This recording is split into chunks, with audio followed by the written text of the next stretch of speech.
Hey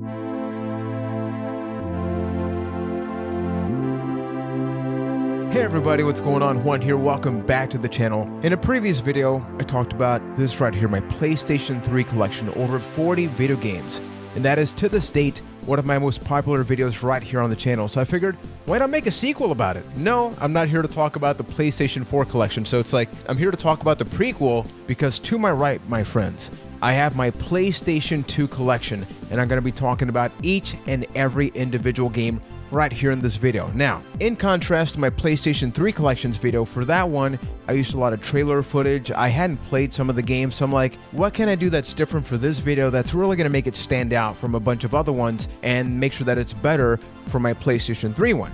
I played each and every game in my PlayStation 2 collection. Now, let's be real now. I didn't beat each game because that would be impossible. I mean, technically it's possible, but that didn't happen. What I did was I played 10 to 40 minutes of each game because I wanted to make sure that even if I didn't play a lot of it, I could at least say, okay, so graphically it looks a certain way, or the gameplay, the mechanics, you know, little things like that. And it's not just me picking out a game and going, oh, well, I have no idea what it's about, but I have it in my collection. So all of the gameplay footage that you're going to be seeing in this video is actually me playing those games. So that could explain why possibly some of them are pretty bad from the gameplay standpoint, but an additional bonus, my friend. So those are over 70 PlayStation 2 games. The question for you is, can you figure out the exact amount of PlayStation 2 games in my collection? If you can, the first 5 people to do so will get a PC Steam key. So I have a bunch of Steam keys for video games there. So the first 5 people that go to the comment section and get that right, I'm going to give you a key.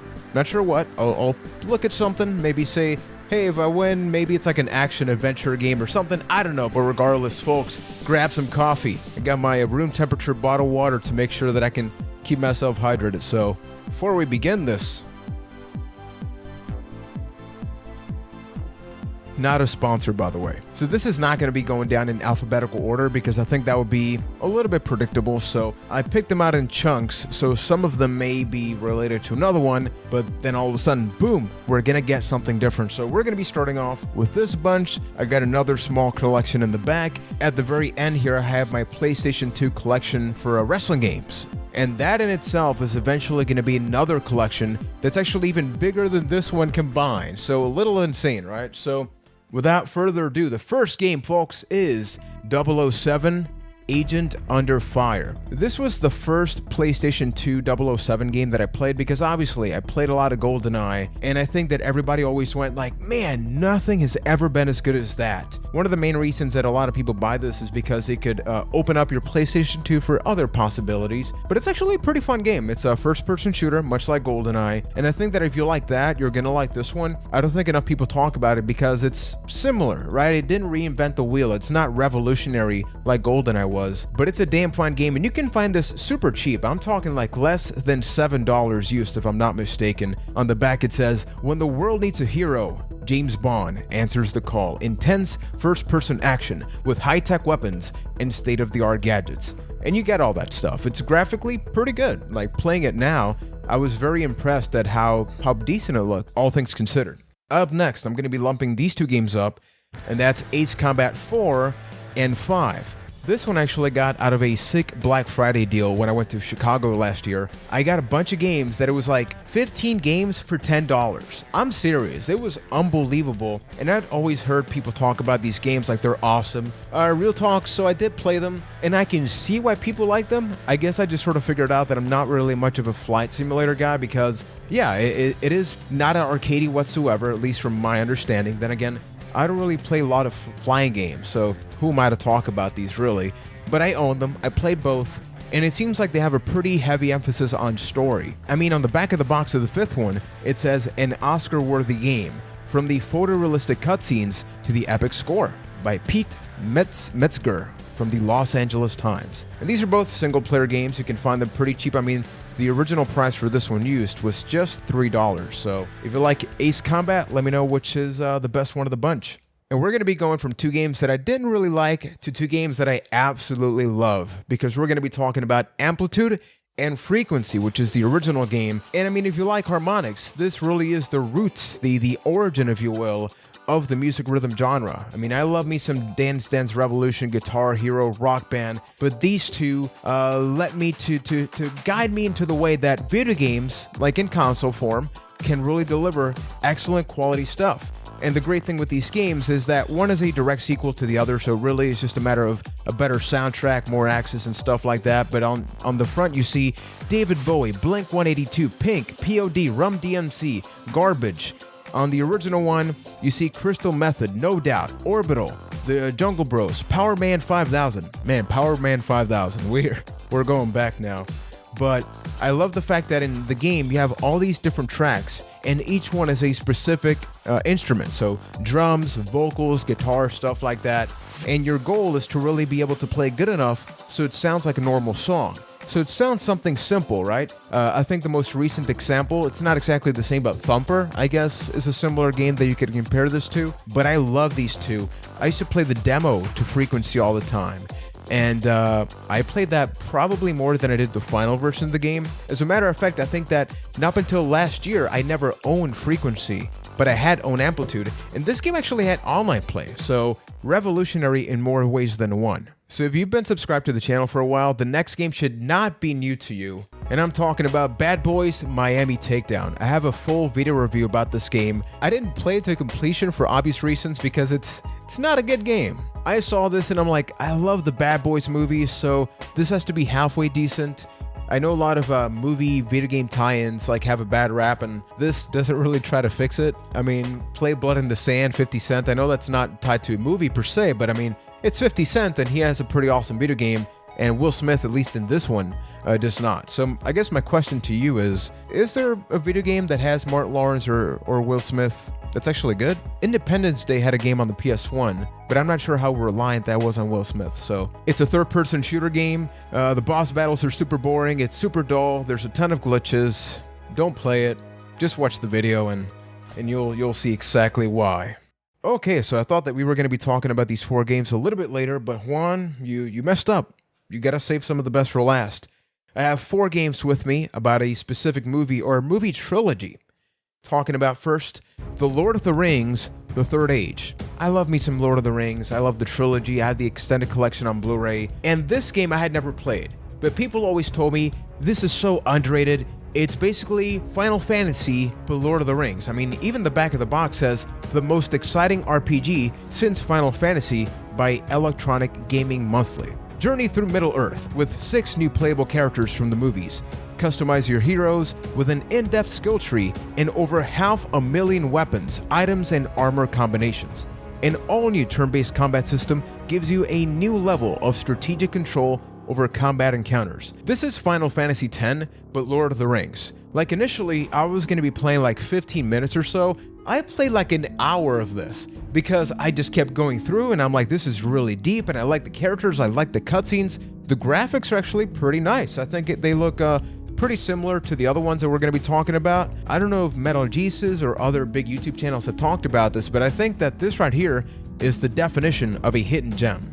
This is a bad game. The Lord of the Rings, The Fellowship of the Ring. Yes, I'm going to be talking about 2 excellent games with The Two Towers and The Return of the King, but this is not based on the movies, it's not the same gameplay type, it's not made by the same company, so completely different. This is like an adventure game. Picture like a platformer / action-adventure thing, but the combat is bad, the graphics are horrible, the world feels weird. It feels like the definition of a game that was maybe being made for the PlayStation 1, and then they found out about, the new console. Actually, when did this come out?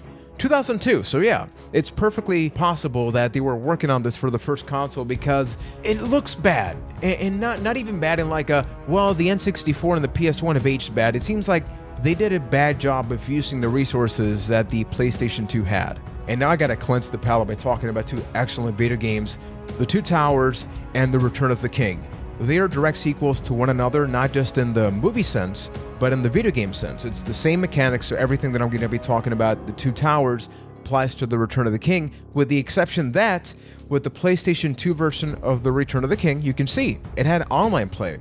Because surprisingly enough, this first one, you get to play as different characters, but it's only a single player game, so it's not all the way up until the last one that you could do 2-player co-op play. It's got cutscenes from the movies, it has fleshed out skill trees and leveling up systems. You can play as all sorts of different characters in each one.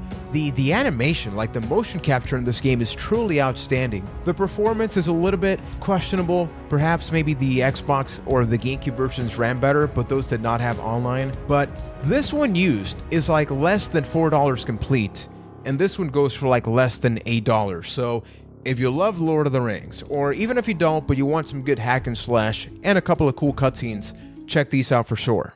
And talking about another game that I got last year, Kinetico. So I'm not a big racing game guy, but I love me some Mario Kart, Sonic and All-Stars Racing Transformed, Wave Race. I like the arcadey stuff.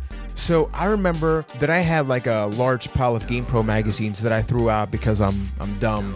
And I always saw the hype stuff for this one, all the promotional material, and I was like, man, this game looks so cool. So last year I finally got my hands on this, and it's actually available on the PlayStation 4 via the PS2 to PS4 service, so it's basically this game. It looks a little bit smoother. It's got 12 plus intricately designed anti-gravity tracks. That's pretty complicated. 9 unique kinetic suits, pure arcade-style racing. Boost strips and power-ups amplify the intense levels of competition. I was a little let down by this one. I played Crash Team Racing in the past 5 years. I played older arcade racing games, and those stand the test of time. This one, I thought that it was pretty okay, but I guess you could really compare it to like F-Zero or Wipeout, stuff like that. So I guess if you want to complete a video game collection with a lot of games like that, consider checking out Kinetico. Whew, okay. So who doesn't know about Kingdom Hearts, right? I actually remember exactly when I first found out about this game and when I first bought it. It was the day that it came out. I was at EB Games in Puerto Rico, the one in Plaza del Sol, for those in Puerto Rico. I saw the box. I was huge into Final Fantasy. I had bought every game. So I see this, the Squaresoft logo, and I'm like, wait a minute. Squaresoft, but Goofy and Mickey and what's going on? I had a little bit of money saved up, so I was like, okay, you can't go wrong with Squaresoft, at least up until this point. So I got it, and I liked it. I don't think Kingdom Hearts is for me. Like, I would love to get your feedback about this, especially when now there's so many collections. We actually have the PlayStation 4 collection, so I'll never be playing this one again. They are very impressive. I mean, the mesh, right? Like before the Marvel Cinematic Universe and all these things, we had the Squaresoft and Disney universe before Disney bought every single thing out there. Pretty soon, Disney's gonna own you, they're gonna own me, and I mean, as of this video, I haven't played the new one. I don't know if I will. Are you gonna buy it? Let me know. And this game in comparison is so damn good and so dang underrated. And it's not perfect, okay? So I'm gonna be talking about Legaia 2 Duel Saga. This is a sequel or a spiritual successor to Legend of Legaia on the PlayStation 1, which not only do I own the first one, I actually own the demo to the first one, believe it or not. And this is a turn-based RPG, but much like Xenogears and stuff like that, the fighting system relies on the fact that you have this pattern at the bottom that you got to build up. So you can use your right arm, your left arm, so on and so forth. You can combine them almost like a fighting game to create a special attack. And as you level up, you can use more things. So you can actually combine your attacks and stuff like that. And it's a pretty passive game. I think that the animation is definitely not held up as well as others. It came out in 2002, and a lot of people really don't talk about this game. It's okay when it comes to the story department, so if you're going into this for the story, don't. Go into it to just walk around, experience the fighting system. It's a pretty enjoyable game. I don't know how much it costs nowadays, but I'm very happy that I got a complete copy when I did, because I had bought it way back in the day, and just one time I traded in all my PS2 games because I was dumb, but at the same time we were broke. We didn't have any money, so I'm like, the only way that I can get new games is by selling my older ones. But Legaia 2, I love it. I don't think I ever actually beat it. You know, you can love a video game and not beat it. Is there a game that you've played and you're like, it's one of my favorite games of all time, but I just never beat it? Like, if you do have a game like that, let me know, because I got a ton of them. And now we're going to be going back to the music rhythm games. I have Beat Mania. And it's okay. I mean, understandably, the reason that when I played it recently, it was kind of like, it's because you're supposed to use this controller here, like a DJ Hero type of thing. So otherwise, you got to use the shoulder buttons and the D-pad to really get the things going. And it just feels weird. So I'm assuming if you do have the controller, it's pretty fun. I mean, it's made by Konami. Konami and music rhythm games go hand in hand. So check it out. And now we have ourselves two video games that are direct sequels to one another, but I completely forgot which is which, and that's Brothers in Arms, Earned in Blood, and Road to Hell 30. And I did play these back in the day. All I gotta say is, having played them recently, and I'm very glad I did, is, you know how we always talk about performance issues in video games and how we cannot wait them to get patched up? I played this and I actually thought my PlayStation 2 was broken, which one of them actually did in the recording process of all these games, but luckily I have 4 of them because I'm weird like that. But I swear it got down to like 5 frames per second. Like, I cannot keep playing more of the game. Not only that, I could barely see the games. I had to bump up the brightness all the way through. I went to YouTube to look at other people play the game just to be like, give me something. Like, I need to know, is it my PlayStation 2? Then no, I found out that it is really that problem. And midway through my recording process with this, some of the discs stopped being read. So I actually installed a PlayStation 2 emulator. I used my discs in the computer just to confirm that it was working, and then on the PlayStation 2 emulator, it ran fine, like smooth as butter, and I could really appreciate it. These are tactical first-person shooters. They're made by Gearbox, so if you know Borderlands and stuff like that, check it out. I got a really bad first impression, or I guess technically second impression out of them. They did have online components at the time. You could play this one with up to 2 players, and you can play Road to Hell 30 with up to 4. The following game, if I'm not mistaken, was actually the last sealed game that I got for my PlayStation 2, and that's Virtua Fighter 4 Evolution. And I got this, if I'm not mistaken, at Circuit City in Florida many, many years ago, and I got it because it was $3. That's how you build a backlog. You see a cheap game, you buy. And I used to play a demo for Virtua Fighter 2 on the PC all the time. I like that game. So when I saw this, I'm like, okay, for $3 I'll get it. I'm a big fan of Wolf Hawkfield. I mean, obviously I'm a wrestling fan, so I gotta be a fan of him. But it's a pretty cool fighting game. Like, I used to be huge into fighting games when I was like 14, 15 years old. Not so much nowadays, but hey, I know a lot of people like this game and they used to play it in tournaments all the time. Sona vendors. Takes you back, doesn't it? There's no real reason to my understanding as to why you should buy this version, because there's a bunch of different collections with the second game and stuff like that, but if you're like me, this is why you bought that game back in the day. I repurchased this because I traded the other one in. It came with a demo for Metal Gear Solid 2. This was like the Brave Fencer Musashi, you know, which that game came out with the Final Fantasy VII demo. This was the PS2 version of that. It's produced by Hideo Kojima, creator of the famed, the renowned, the incredible Metal Gear Solid series, so you can't go wrong with this. Plus, I mean, if you do want to get the PS2 version, this game is like a steal of a price. It's like way less than $7 or $8 used. And I never beat it, but I love the fighting style. I love the mechanics of it. It looks so fluid. It looked like it was way ahead of its time in comparison to other games. And this one came out in 2001. Yeah. Wow.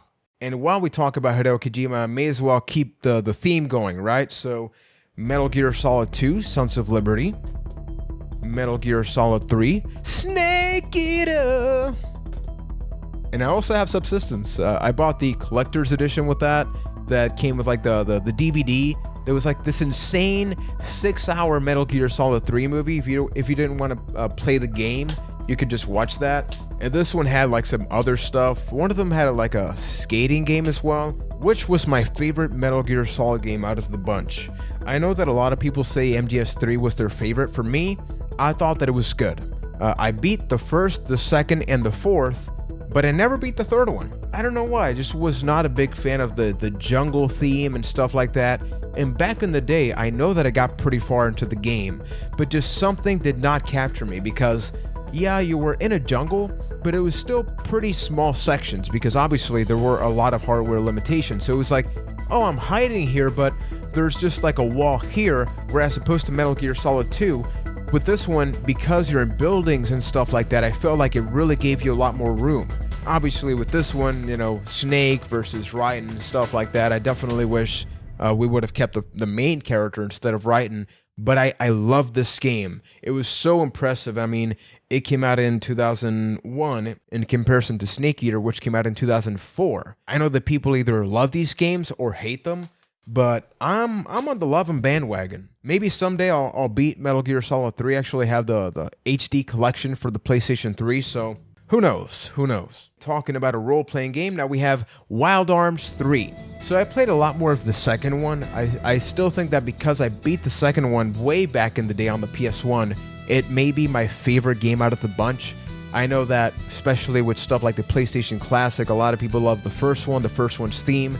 This one looks beautiful as well. I believe this is also available on the PS2 to PS4 service, but it's a fine looking RPG. It's got a lot of great mechanics. It's got this cel-shaded style. It says intense battles amplified by dynamic camera angles. Explore dungeons littered with traps and complex puzzles. I gotta say that had to be my favorite thing about the Wild Arms series as a whole. I haven't played all the games, but for the ones that I did, it's that in the overworld and stuff like that, right? When you're not actually in the battles, there's always something going on, either a puzzle or you have climbing elements, just little things that it's not just, well, you're here, you gotta get to that point, and then you have a bunch of random battles between them. There's actually a lot going on. The next game up is SOCOM US Navy SEALs. When I first saw this game, I was like, okay, so it's like a third-person shooter. I hadn't really played a lot of online stuff on the PS2, but I saw this, which shows you how old this game is, because it didn't have the traditional, let's see if I can find anywhere here, it didn't have this icon, right? So you knew this was right at the beginning, and it came like a big box with a headset that I went through like 20 of those because it would break all the time. This game was like split into two because it had the single player side of things where it's a tactical third-person game, and the cool thing is that you could actually use the headset to communicate with your CPU counterparts, like your teammates. You could give them directions, you could just use the controller, so it was pretty much a gimmick, but it was still pretty cool. But then you went online, and I mean, with SOCOM 1, it really didn't maximize the potential of the online like the second one did, but it laid the groundwork, right? You could play with up to 16 players online. Has it held up? No. I mean, even back in the day, I remember around the time of SOCOM 2 and 3, I was like, well, they're not really graphically attractive games, but they had excellent gameplay. They had the stealth mechanic as well, even though with online, people would just spam the grenades like crazy. And I don't have a copy of SOCOM 2 here with me because I traded most of my old games in because, once again, I was dumb, but I guess it's the perfect time to share a story. I played SOCOM 1 and 2 so much that, for different reasons, I was out of school for a while growing up. And one day I go to the online rankings and I see 98 in my name to the side, my nickname to the side. I got 98, the worldwide ranking. There were over 100,000 people playing. Needless to say, I probably played over 500 hours of SOCOM 2. The following two games are very frustrating, but definitely very fun. We have Stuntman and its direct sequel, Stuntman Ignition. So if you ever wanted to be a stuntman and stuff like that with movies, with action scenes, and you want the explosions to be going on in the background, all this hectic stuff happening, you actually got a very frustrating game that does give you just that. So with both games, each level is basically a movie scene. They lay it out, even with a voiceover. They say, okay, so this is what's going to be going on. So in this part, you got to go left and right. Then here you got to press a button. You got to flip the car. You got to stop right here, then accelerate. So they give you directions as you play.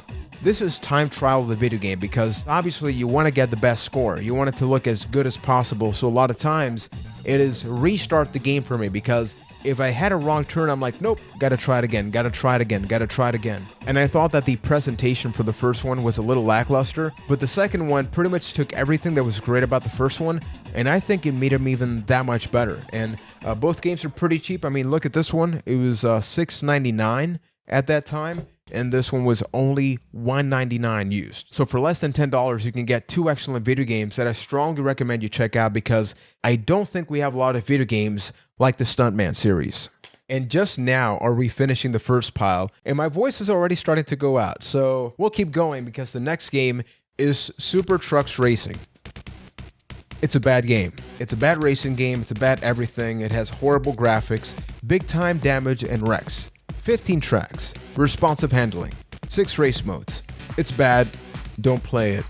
And it was $10. I got this out of a great Black Friday deal, but really, did anybody ask for this? Seriously?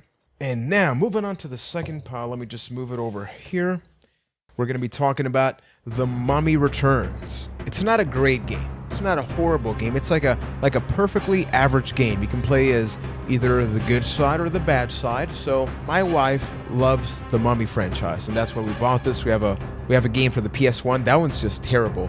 For this one, I intended to play like 10 minutes of it, but I actually played around 30 minutes, which is like 3 times as much probably as a I thought I would. I mean, I think it's perfectly passable. Like, if you like the movies, consider checking it out. It's like a platforming game, and the fighting system is pretty bad. Actually, you know, don't play this. Like, unless you love Brendan, and just don't play this. No, I actually, never mind. I'm gonna take that back.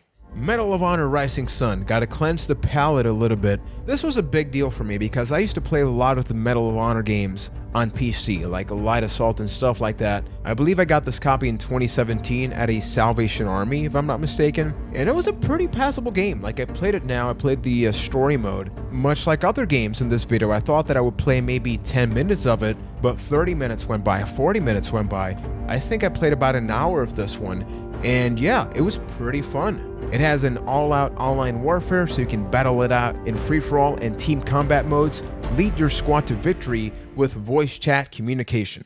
Okay, this is getting a little bit dangerous because I have a tower right in front of me that's between two of my monitors, and I feel like that this is going to fall off pretty soon. So I'll move games over here now.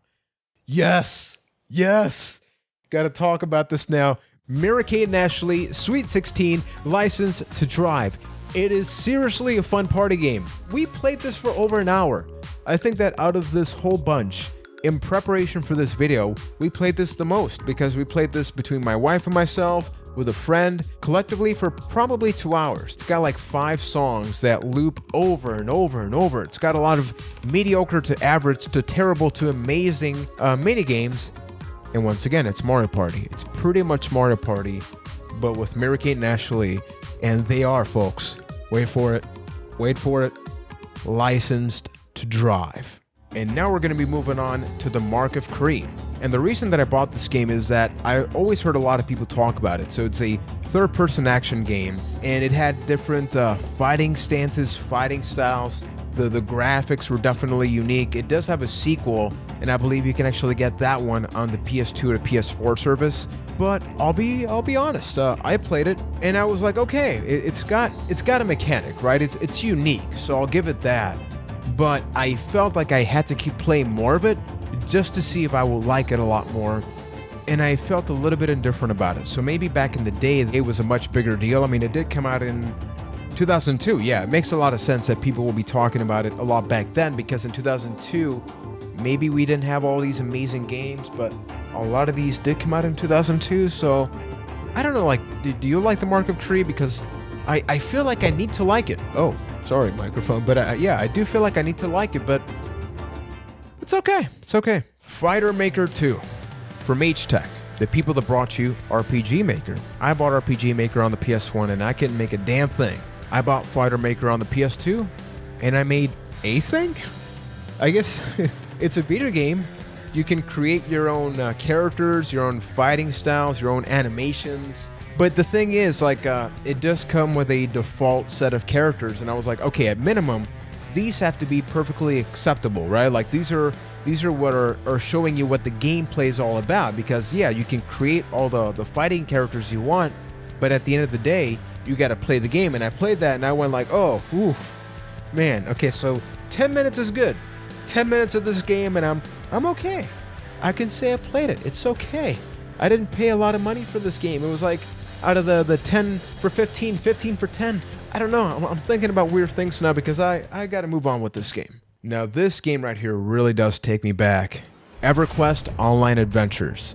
Unfortunately, I cannot record any footage for this video because, I mean, the servers are down. I don't know how long ago they went down, but it came with a 30-day free trial.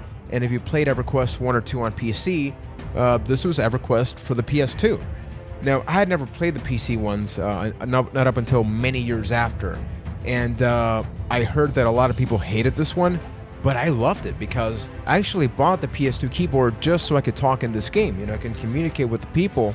And I thought that it was a huge of a deal because I had never played an MMO, right? So I'm playing with people. I'm like, there's more than 4 players here. Like, how is this console capable of doing so? And we did not help with the environment when this game came out because, yeah, it came with a 30-day free trial. I think it was like $10 or $15 a month. So each month I had to go to EB Games and buy a card. The thing is, those cards actually came in a full-fledged PS2 box. So I played this for a year, folks. I had just 12 empty plastic boxes that I eventually used for as a replacement case for some of them. Whoa, okay, almost had an accident there, but it was a great game that probably is really bad now. Because I tried to look up footage on YouTube, there's very little of it, but I liked it. Dog's Life. I played this game almost the moment I came back home from Chicago last year after Hurricane Maria. I got it out of a Black Friday deal because I saw the box and I'm like, it looks like a terrible game, therefore I must have it. And it is a pretty terrible game. I mean, it even says on the back, no school, no chores, no clothes. It's great being a dog. Over 40 hours of accessible play. What does accessible play even mean? Are you implying like it's just for little kids, so it's like accessible, so it's 40 hours of entertainment, 40 hours that you can just say goodbye to your child as they play this and stuff happens? I mean, just listen to this. Yee-haw! Yee-haw! Yippee-yi-oh-ki-yay! I love my axe. Astounding! A piece of my rocket. Bring me the rest of them, and I will give you a reward beyond your wildest imaginings. That sounds like a pretty good reward. It says massive free-roaming environments to explore with a wealth of characters, minigames, and interactive features to play with. It's not as bad as I thought it would be, like in all honesty, but it's a very forgettable game with the exception of the dialogue, the animations, and pretty much everything about it. So it's actually unforgettable, but in a traumatizing way. Now this game right here is unforgettable, but for the right reasons. And I got this for $1. And this game goes for over $50 used.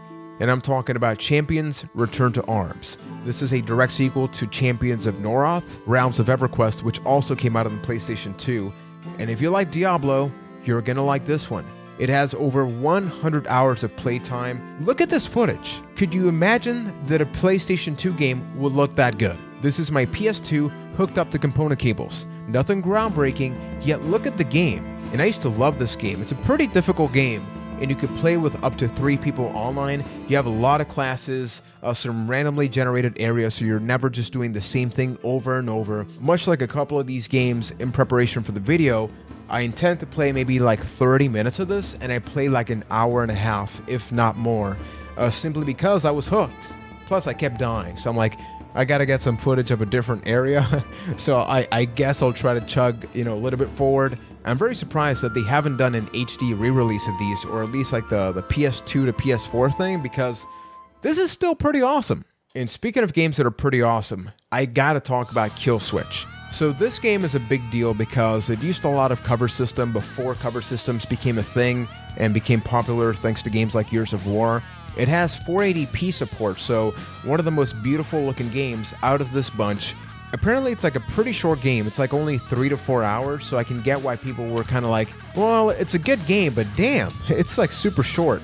The AI is pretty good, the animation is pretty good, the gameplay is pretty solid. It's a perfectly capable game. I don't think this is something that you absolutely need to go out of your way to buy, but at least look at a couple of video game reviews right here on YouTube and stuff like that, or even just watch this footage and appreciate the fact that this game came out in 2003. Made by Renderware and published by Namco. Have you seen this? Have you heard about this? A lot of people may be surprised, but the first time that I played a God of War game was on the PSP. I forget which one, but it was a demo. I didn't actually play any of these up until like 5 years ago or something like that, and this came out in 2000. Oh no, the sticker's covering it. When did this game come out? 2005, there we go. It was awarded the 2005 Game of the Year by pretty much everybody, but the reason that I didn't play when it first came out was because I was kind of burnt out on that genre, the hack and slash, the beat 'em ups, because I had gotten a lot out of that on the Super Nintendo, the PS1. So for the PS2, even though this was towards the end of the PlayStation 2, I looked at it and went like, I don't think it's for me. Now going back in preparation for this video, I was like, damn Juan, how come you didn't play it back then? It was a pretty awesome game, and yeah, much like Uncharted, God of War, these are two games that everybody loves on the PlayStation, but I never even played Uncharted 4. I have it here because my wife bought it and beat it, but they were just not for me. I may actually go back and beat this eventually because I was so surprised at how much I liked it, And not just how much I enjoyed it, but it looked beautiful. Like, I can get why people saw this and went like, holy crap, this is the PS2? Like, this looked like an early PS3 game. And now, folks, we go from God of War to GForce. This is actually, hear me out. This is a good video game. It's an action-adventure platforming thing with a bunch of gadgets. I never even saw the original movie. I bought this because I thought I would hate it. It has widescreen support. It looks great. It's got a lot of cutscenes, a lot of production value. You could tell that a lot of money was put into this game. I kept getting frustrated because the more that I played the game, the more that I liked it. Like, it got to the point where my wife was playing something on her computer, and then she looks at the game and she goes, wow, that's pretty good. And I go like, I know, right? Right? It's GeForce. This should be horrible. Like, we talk about GoldenEye and stuff like that. People, you talk about great... What was that accent? You talk about great movie video game tie-ins. I think this is like top 5. And I'm serious. I'm serious, people.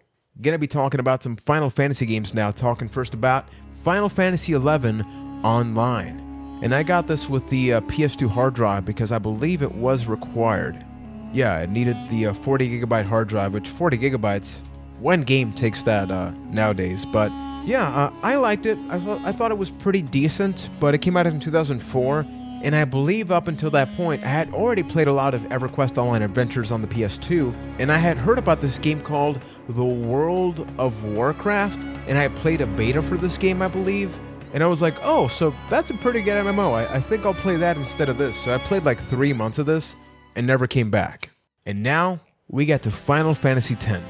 And I remember that the first thing I did that really surprised me is that I got the game, I opened it, and I went, wait a minute.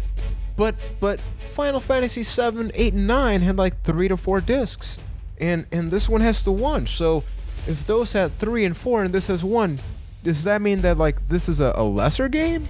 Because like Juan didn't understand the difference between CDs and DVDs, and this is a game that has held up tremendously. I mean, the fact of the matter is that people still play this and talk about this to this day.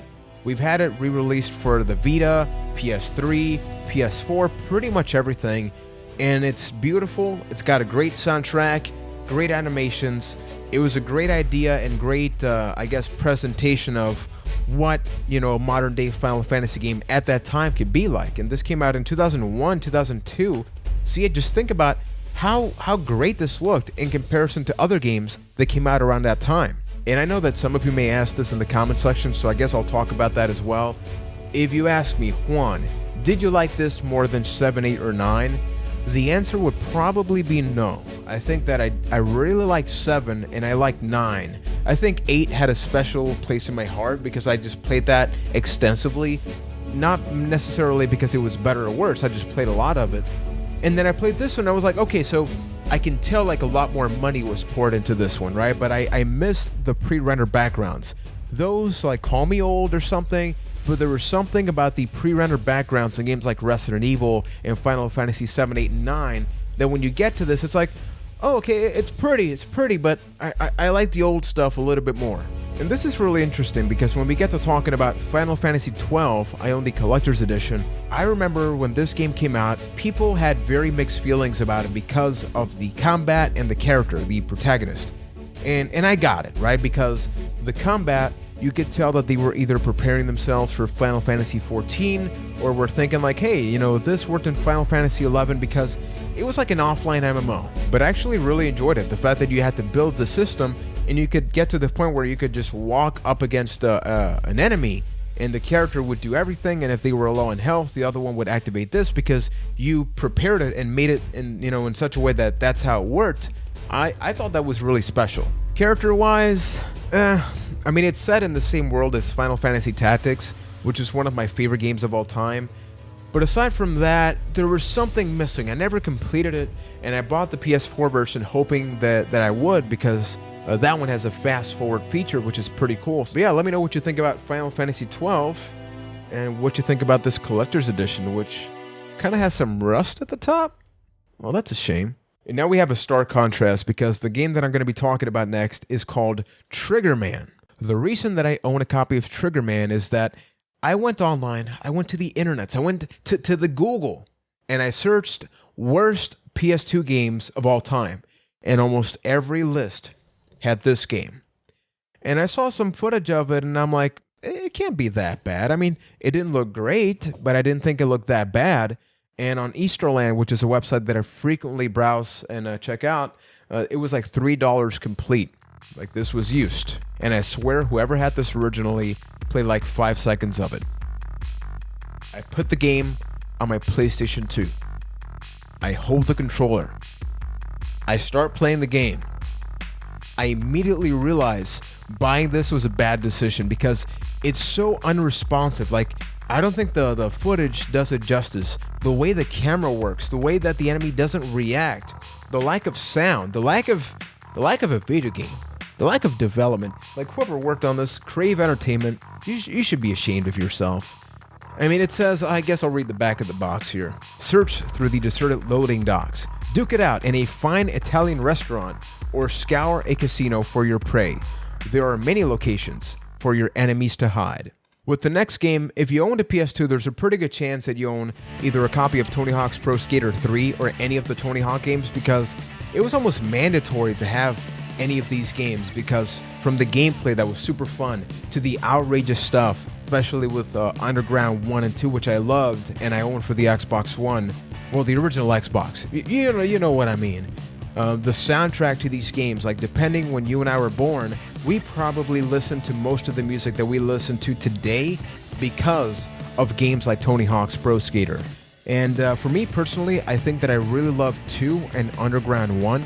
Those may be 2 of my favorite Tony Hawk's Pro Skater games of all time, but 3 is super awesome, especially for just the soundtrack, because one of the main reasons that I rebought this recently is that this came out in 2001.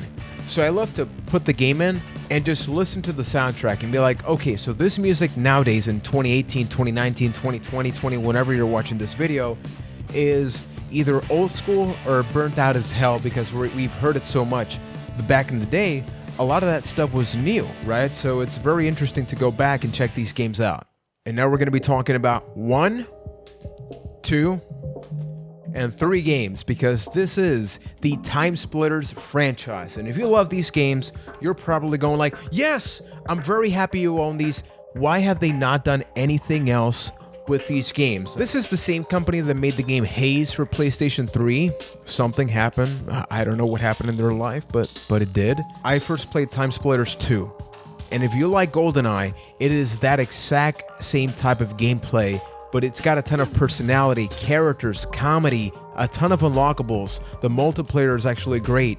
These games actually have a map creator that you can take the maps online as well. The story mode's actually pretty awesome. As the name implies, you go through time, so that means that you're not tied to a specific time period. And like the multiplayer stuff, especially for Future Perfect, you can unlock over 50 different characters and play as them online. And the first one was a little bare bones, that's why I don't really talk about it all that much, but it was perfectly capable. But it laid the groundwork. It had the good enough mechanics, right? So that when they got to these 2, they injected the personality into them. If you were to ask me, Juan, if I were only to get one of these to experience first, I would definitely have to go with the second one. It's many people's favorites, and the third one is a direct sequel to that one. So if you want to check them out, check this one out, check the third one, and for historical reasons, you can get the first one, but you really wouldn't be missing all that much. We talked about one video game trilogy on the PS2, and now we're going to be getting to another one with Devil May Cry 1. That's actually 3. Whatever. 1, 2, and 3. And yes, these are sealed because I got this 5th anniversary collection. I got all 3 back in the day. Playing the first one back now, I realized that I was never like a really big fan of them, partially because I was pretty bad at them. But I rented the first one and I loved the style. I rented the third one, not the special edition, the first one that came out, and that game was so difficult I could not leave the second area. I know I'm not a pro gamer, like I'm a pretty average gamer, but holy crap, I got so frustrated. I think actually I returned it to the store that same day that I rented it. But I know there's a lot of people out there that worship the Devil May Cry franchise and are very happy that we're going to be getting some new ones as well. So hopefully you're a big fan of them. I'm a big fan of this box and this style. And who knows, like, I guess I'm gonna open it to you, my friends, my family. Let's say I were to play one of these Devil May Cry games in 2018, whether it be from this trilogy or any of the games that came out afterwards, which should I check out? Just for curiosity's sake, I would like to get your feedback in the comments. So with the next game, this is actually the most recent game that I got as part of my PS2 collection, and this is Metropolis Mania 2, the sequel to Metropolis Mania 1. This came out in 2007, from what I can see, 2006. And it's actually a CD. It's very rare that you saw a game come out that late into the PlayStation 2's life cycle and have it be that. So it's a city builder. As you can see, it's okay. You can build things, and it says, give the people what they want.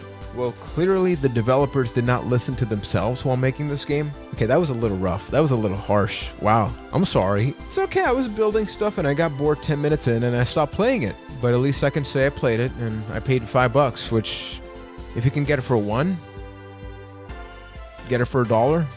Now, before I got Metropolis Mania, there was another game that I bought off of Easterland because I want to get more music rhythm games and stuff like that.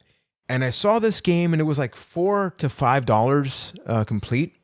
And I bought it and I was like, whoa, this is actually pretty good. The game that I'm going to be talking about is Technic Beat. Technic Beat by Mastiff. I have no idea what else they've been working on, but on the back it says includes over 30 classic Namco game tunes from Pac-Mania, Dig Dug, Galaxian 3, and more. And as I mentioned with another game, I don't know if somebody like Metal Jesus or other big YouTube channels have covered this as a hidden gem, but this is the definition of a hidden gem. This has a completely different take on the music video game genre because it has a lot in common with Elite Beat Agents on the DS, which I absolutely love that series. But it takes it one step further, or one step back.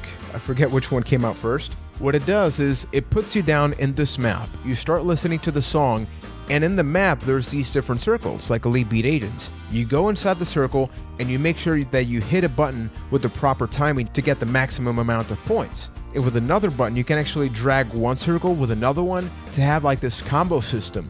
And at first, it was a little bit convoluted, a little bit complicated. I didn't fully understand it, but once it did, it just clicked, and I was like, holy crap, people, you gotta check this game out. If you love Elite Beat Agents, give Technic Beat a try. This next RPG is a game that I'm slowly getting back into playing because when it first came out, it was the sequel to one of my favorite games of all time, which is Star Ocean: The Second Story on the PS1.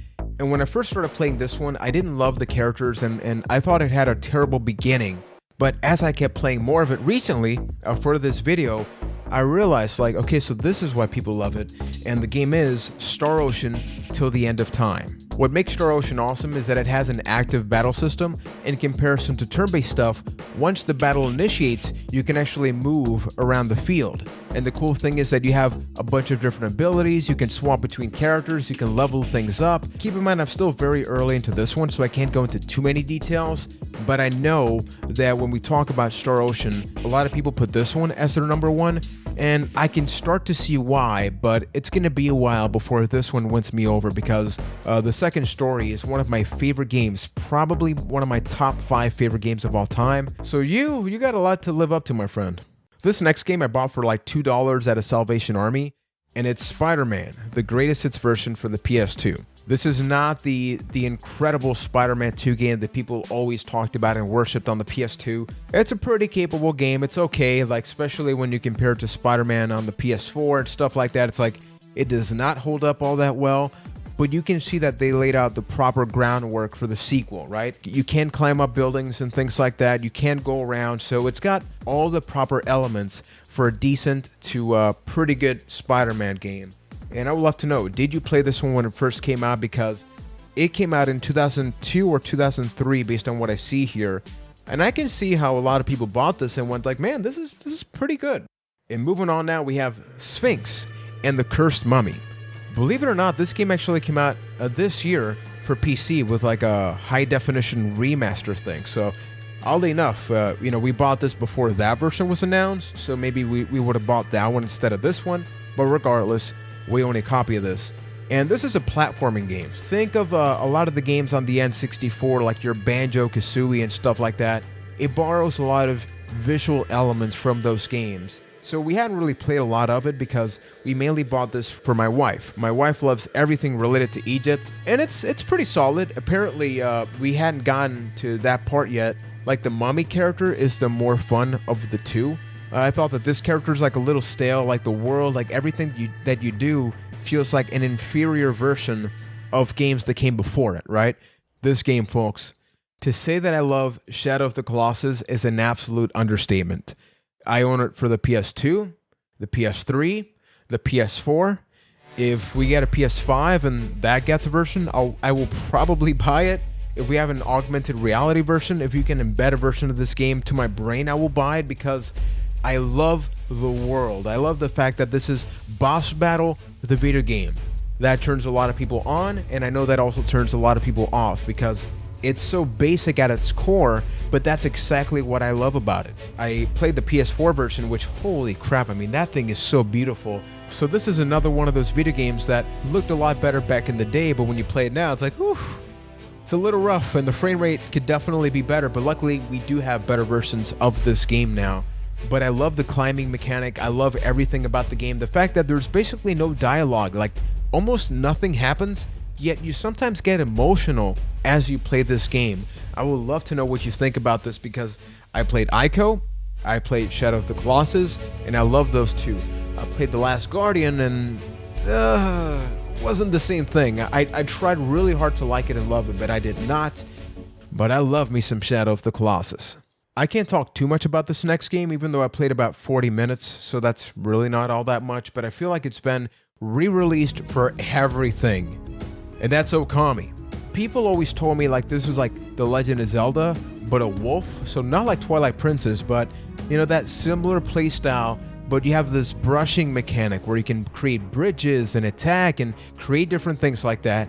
And I played this and I was very surprised by just how much I liked it. I didn't play a lot of it because there's better versions of this game out there. So I was like, if I'm really enjoying it, I don't know if I want to dedicate that much time to the PS2 version.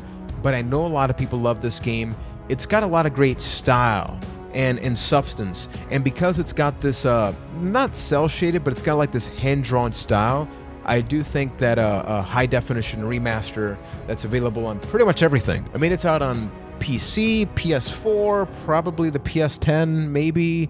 I gotta check this out on other versions, but Okami, pretty darn good based on what I played. Let me know what you think of it. And ladies and gentlemen, we are getting to the last final game for this video because, yeah, back here I do have the wrestling game collection, which I'll briefly touch up on, but that's going to be its own video down the line. But I figured, like, you gotta save the best for last. And the best, ladies and gentlemen, the best, my friends, is you got to pimp my ride.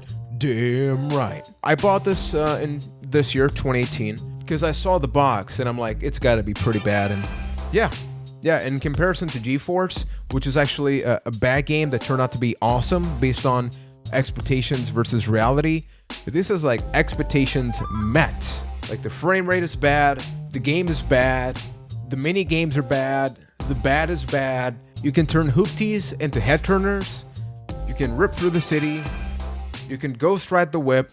I should have put another game at the end of this video, shouldn't I? I mean, we still have the wrestling games, but man, talk about it's a pimp my ride video game, people. You gotta take risks in life. Was that risk worth it? Like, I don't know how much I spent on it. Probably wasn't worth it, but I own a copy of that. And now, I'm just going to show you this tower of how many games? 1, 2, 3, 4, 5, 6, 7, 8, 9, 10, 11, 12, 13, 14, 15, 16, 17. So if you're counting some of the games in the video, I mean, you have, I just said that amount. I'm not going to repeat it, my friends. Wrestling games. We have everything from the WWE, the spin-off games like Crush Hour, which is like a Twisted Metal-like game. Other games like Rumble Roses, which actually uses the Here Comes the Pain engine. Like, this game's engine is used for this game right here. And if you haven't seen that game, let me at least show you the cover. And I have the sequel on the Xbox 360. And believe it or not, that one's actually backwards compatible now. My favorite game from the PlayStation 2 SmackDown vs. Raw games has got to be SmackDown vs. Raw 2006. I hope to eventually make a top 5 favorite wrestling games video right here on the channel. So if you're a wrestling fan, let me know which are your 5 favorite video games related to the world of wrestling in the comments section. I also have all 3 Legends of Wrestling games. I think they're pretty bad, but I want to build up a wrestling game collection, so the good comes with the bad. I have Galactic Wrestling, which is a semi-rare wrestling game. There's a really expensive one for GameCube that I still don't have. Fire Pro Wrestling, which there's another one for PS4. Def Jam Vendetta Greatest Hits. I eventually want to get the Black Label version of this game. And a Fight for New York. Ow! What the? I'm leaving that in. Celebrity Deathmatch. And Backyard Wrestling 1 and 2. So, think about it. Like, the layout for this video was horrible because if you go by, like, the last official game, it's Pimp My Ride. And if you go based on the wrestling games, I hit myself with this terrible game, and then these are the last 2 that end the video. Ladies and gentlemen, that has finally been my PlayStation 2 Collections video. I'm very happy I got around to doing this.